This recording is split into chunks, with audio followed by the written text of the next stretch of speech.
Hey guys, it's your boy Listic of Harry. Today I'm going to talk about the trick of the narcissist, whether overt or covert, the initial stages, because I'm going to unpack this in detail, and I've made a commitment to myself following my life journey to really take a deep dive into the scary world of narcissism. The dark triad is the psychopath, the sociopath, and the narcissist, and the narcissist is as dangerous as the sociopath and psychopath, but they have different ways of operations, but they're kind of similar.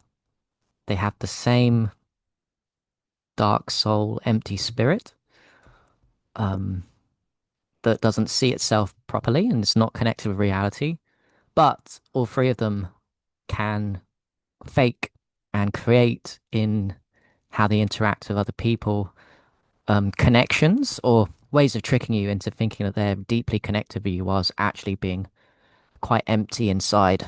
Um, So what the narcissist does, the narcissist friend, the narcissist in a relationship, what they do at first is called, and if you've had experience with narcissists, covert or overt, you'll know these tactics. And you would have experienced all the faces I made in my prior video, check it out. Um, but you're chosen by a narcissist in a relationship or a deep friendship, one or two or both, especially relationships. You're chosen by the narcissist to wake you up from above, pre signed contract. But on a surface ego level, you're chosen to wake up from it because they're huge teaching lessons. The only way a narcissist in your life can't teach you is if you don't learn the lesson after they cruelly discard you. What I mean is, if you don't move on with your life and you create a story that it's all your fault that they want to put on you by gaslighting you after the discard, when actually it's not true. It's completely the other way around because they're empty and dark and they choose you because you are empathetic. Number one, which is good, but also your weaknesses are lack of boundaries and a willingness to see the light in everybody, which is quite honestly naive, because not everyone has light here, and that's how they get their hooks into you. So what they do is at the beginning, you're pre-chosen because they can sense once they get to know you, empathy, but lack of boundaries and weakness that they can exploit. And then the first stages is love bombing and mirroring. So love bombing is falling in. It's almost like a falling in love process exaggerated, where you're made to feel the most special person in the world, the chosen one, and feels amazing. It feels like, and narcissists do this very quickly at the beginning for weeks and months sometimes, and it makes you feel like you really are seen by the other person. They combine this with mirroring. Now, mirroring is actually even more bigger than, in my opinion, than love bombing because anyone can do love bombing, but mirroring is where they get you. So at the beginning of the relationship, they are like, because they don't know how to love, they're all about control. They actually are empty enough not to know how to love. But to get that control, they have to get you attached to them and deeply feel like you are the chosen special one. So they do love bombing and mirroring. The beginning stages, they learn all about you. They learn your strengths. They learn your weaknesses. Not out of love, out of control and to get you attached. So they mirror you. And narcissists are experts, absolute experts at mirroring you. So, like I said, they'll learn your strengths and your weaknesses, and they'll prop up at the beginning stages your strengths and make you feel super special, make you feel like for the first time in your life, you're really being seen on such a deep level. And that's the trick of a narcissist in a relationship. It's very dangerous. And if you don't love yourself enough and you don't know yourself enough, you'll be highly susceptible to it without realizing that it's actually a tactic of someone very cold that's going to hurt you down the line. And that mirroring is something they become experts at, and they will mirror your hopes, your desires, your dreams, your strengths. They'll mirror your weaknesses and prop you up So if you feel lack of self-worth, if you share with them, this is so crazy because you're falling in love and and at the beginning stages, you want to share with your partner that's love bombing you, your deepest fears and vulnerabilities.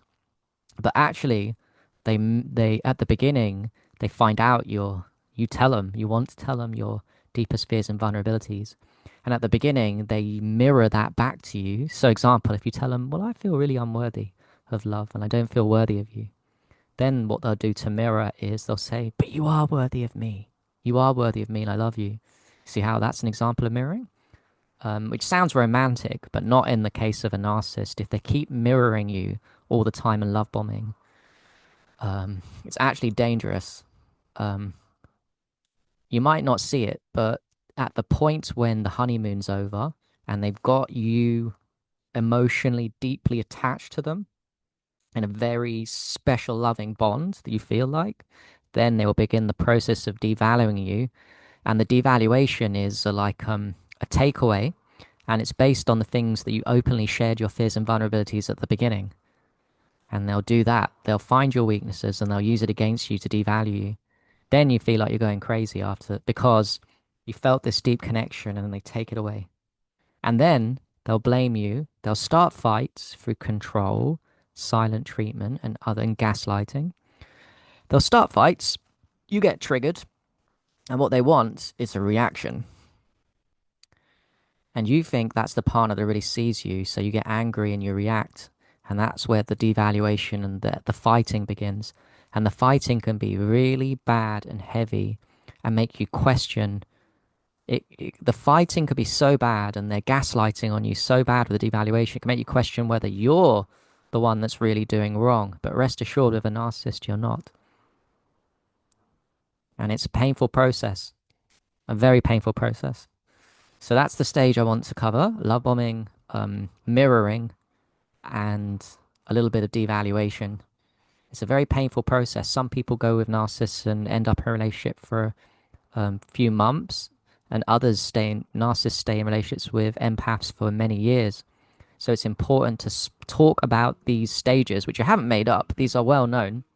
And probably narcissism is one of the biggest causes of suffering and waking up of people in humanity. There's less sociopaths, psychopaths, but there's a lot of narcissists fully gone out there, overt and covert. And it's dangerous. So let me know if you have any experiences of it. If you want to add any input that I haven't covered, I'm processing memories with people and all these kind of things. And I want to leave you with a message that the beginning stages of a narcissist of love bombing and mirroring, that's not the real them.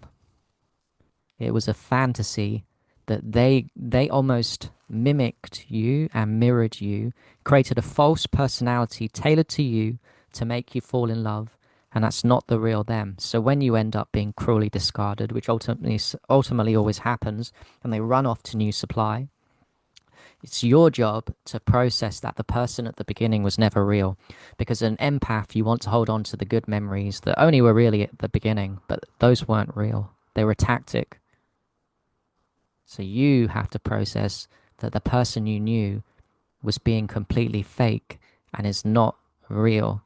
And trust me, that is a very long, hard process. And I will keep sharing videos about this. Peace.